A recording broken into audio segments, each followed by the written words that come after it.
Unit of time. So the unit of time is second. It is based on the natural clock. The natural clock is again, depends upon the time taken by the earth to complete one revolution.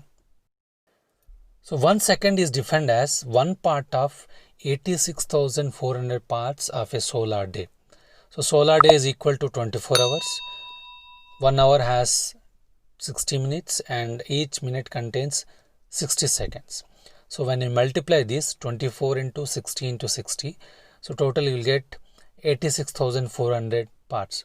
So 1 second is one part of that 86,400 parts.